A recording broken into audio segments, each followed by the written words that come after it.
De último minuto, aparecen enormes grietas tras enjambre de terremotos y temen erupción en cuestión de horas o días en la península de Islandia, según informes locales. Desde el 25 de octubre se han producido más de 22.000 sismos en la zona de la península de Reykjanes. La importante deformación que se está produciendo en la zona de Grindvík está provocando importantes daños en infraestructuras de la ciudad fantasma. Quizás se haya constituido una barrera subterránea bajo la localidad, lo que podría conllevar a una evacuación obligatoria de la zona. No obstante, aún no se han percibido señales de que el magma esté emergiendo a la superficie. Las autoridades han notificado a los habitantes de Grindvík sobre la posibilidad inminente de una evacuación de emergencia. El gobierno islandés ha decretado el estado de emergencia e iniciado evacuaciones tras una serie de potentes sismos en la península al suroeste, indicando una creciente probabilidad de erupción volcánica. Aunque actualmente no es posible determinar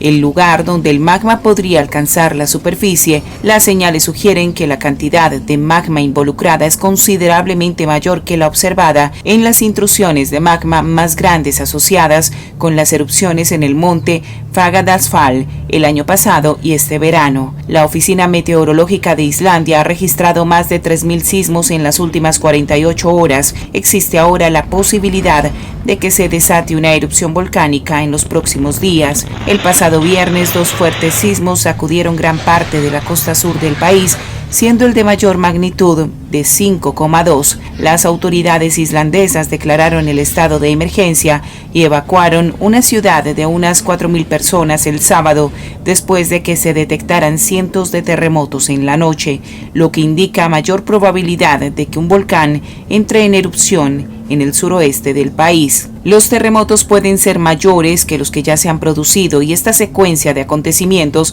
podría conducir a una erupción. Sin embargo, todavía no hay señales de que el magma esté acercándose a la superficie. El magma es una mezcla de roca fundida y semifundida que se encuentra debajo de la superficie de la Tierra y que puede provocar una erupción cuando llega a la superficie, convirtiéndose en lava.